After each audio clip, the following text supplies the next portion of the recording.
A lot of people ask this question: should I invest in a pocket-sized gimbal camera like the Osmo Pocket 3 or a traditional form factor camera with a bigger sensor like the Sony ZV-E10 Mark II? Answering that question requires a practical approach. We're going to dive into the real-world usability of both of these cameras by stepping outside and shooting as content creators do every single day. Because in the end, it's not just about spec sheets and technical points that the camera companies themselves put out. When it ends up in your hands, it's about taking the camera outside and seeing how it actually performs in the real world. And that's why I'm going to treat this comparison more as an actual use case type of video and focus on the image quality and usability, because ultimately that's what you will be experiencing once you get out into the field. Now, if you own the ZV-E10 Mark II or the Osmo Pocket 3, or you plan on purchasing either one of those, I have created a comprehensive course on both of those cameras to help you get the most out of them. You'll learn how to set them up for optimal performance, shoot in different lighting environments, and then unlock their full potential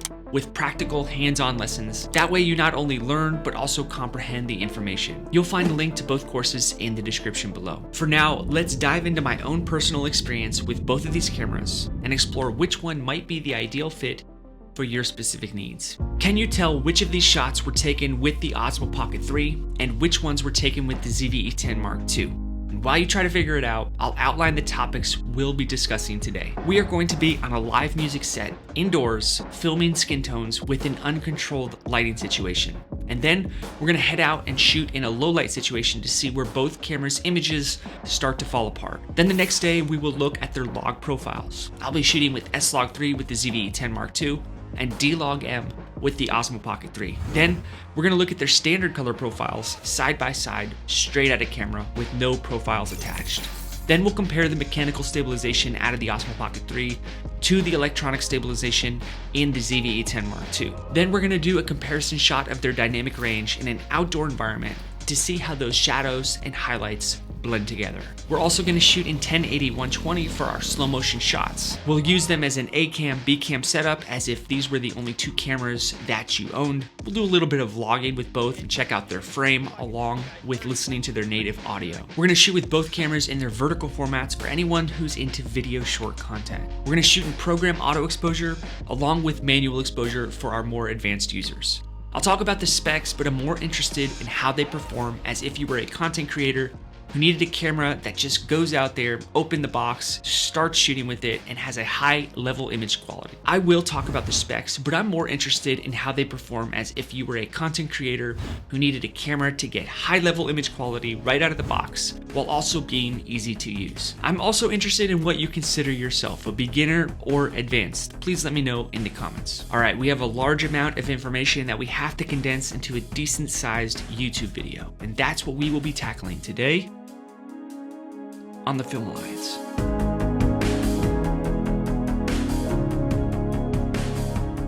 If by the end of this video you're still undecided about which one of these cameras is best for you, I made a free camera quiz that may help you get on the right track, and I'll leave that quiz in the description.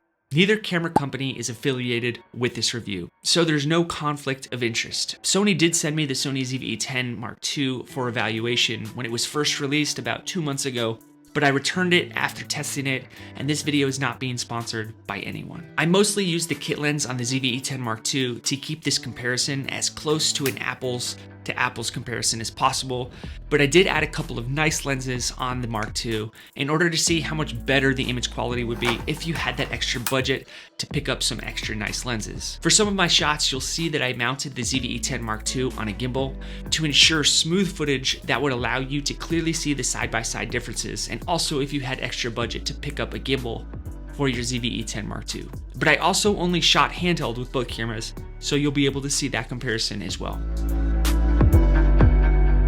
The ZV-E10 Mark II is an APS-C camera with a 26 megapixel sensor that can shoot in 10-bit, 4K up to 60 frames per second, and it can shoot in 4:2 all-intra. It weighs 13.2 ounces with the battery and the media, but that's without a lens. It can shoot in S-Cinetone, and it was created as a dedicated content creator camera mainly for vloggers. When you throw the kit lens on it, it weighs 17 ounces, so that's almost 3 times heavier than the Pocket 3. When I threw the ZV-E10 Mark II onto a gimbal, or at least the gimbal that I used, which is the Zhiyun Weebill S, which is 38 ounces, you're now looking at 56 ounces, almost 10 times the weight of the Osmo Pocket 3. But with that extra weight, does that mean the image quality will be better? We shall see. The Osmo Pocket 3 has a 1-inch 9.4 megapixel sensor. It can shoot in 4K up to 120, and it can shoot in 10-bit D-Log, and it weighs 6.3 ounces. It comes with a 20mm fixed lens with a set aperture of f2.0, and it has an amazing built-in gimbal which produces super smooth mechanical stabilization rather than the electronic stabilization that you get with the ZV-E10 Mark II. The Osmo Pocket 3 is a very popular camera, just observing the fact that it's consistently back-ordered or out of stock. But as of the time of recording this video, it seems to be back in stock. The ZV-E10 Mark II was released in July of 2024, and it starts at $999 US. And the Osmo Pocket 3 was released in October of 2023, and it starts at $519 US. So that's almost half the cost. And the Osmo Pocket 3 comes with a built-in gimbal. But that's not all. You'll also have to purchase memory cards for both cameras, and I'd recommend picking up some better audio mics if you plan on shooting any type of video that you need something other than reference audio, like your voice. If you're vlogging, you're gonna have to budget for both cameras to pick up external mics. And like I mentioned, the ZV-E10 Mark II also needs lenses, so depending on how deep down you go that rabbit hole, you could be out the door a couple $1,000s to get a very decent image quality with the ZV-E10 Mark II. Having a camera with interchangeable lenses will give you versatility. It'll offer a wide range of different focal lengths that you can choose from, different apertures. It will allow you to capture different subjects and scenes effectively, like being able to achieve a blurry background or not. Whereas the Osmo Pocket 3 has a fixed aperture, and a lot of people like to have control of their aperture. And with the Osmo Pocket 3, you're going to get a fixed blurry background. Some people like a background that is not blurry at all. You can't really control that with the Osmo Pocket 3. But being able to interchange lenses also means you're going to need to budget more. So lenses are an investment.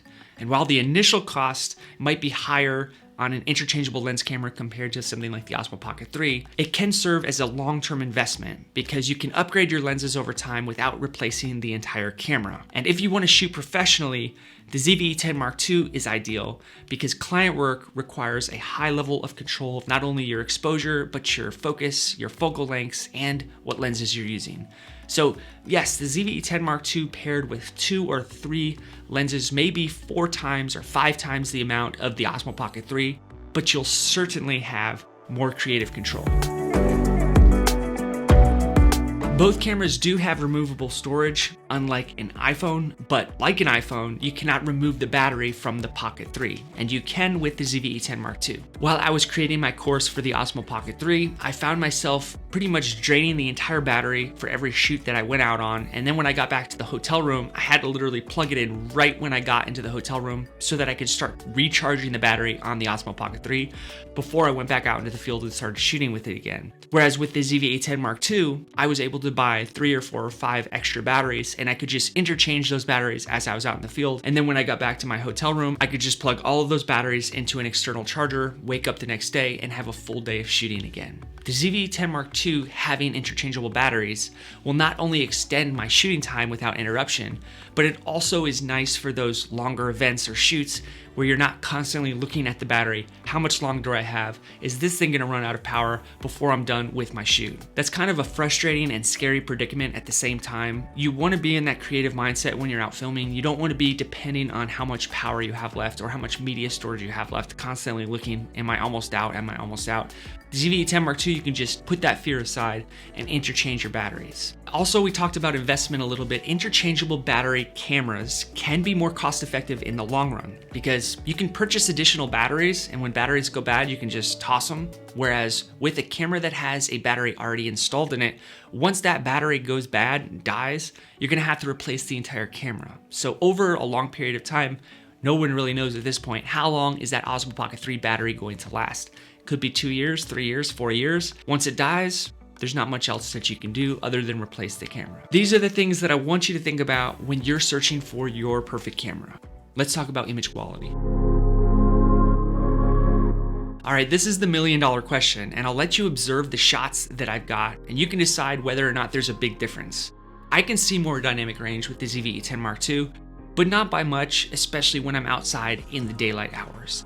The ZV-E10 Mark II does have a larger APS-C sensor, which means it can capture more light. This translates to better low light performance, so you can take clear photos and videos even in low lit conditions or dim conditions.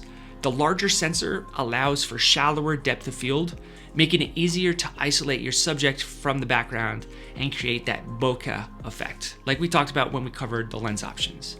The Osmo Pocket 3, on the other hand, has a smaller 1-inch sensor, and while that's still a decent sensor, it might not perform as well in low light situations compared to the ZV-E10 Mark II. It's also more difficult to achieve a shallow depth of field with the Osmo Pocket 3 because you'll have to actually physically put the Osmo Pocket 3 right up on something to make the background more blurry. So you won't be able to create the same amount of background blur like you would with the ZV-E10 Mark II, or have that creative freedom. Another key difference is the file size. The ZV-E10 Mark II produces larger files, which means your photos and videos will have a higher resolution and more detail. This is especially important if you plan to print your photos or edit them extensively. The Osmo Pocket 3, on the other hand, while it's still capable of producing great quality images, it won't have as high of an image quality due to that smaller sensor. The ZV-E10 Mark II's S-Log3 and the Osmo Pocket 3's D-Log-M are both the log color profiles which the cameras come with, and that's designed to capture a wider range of colors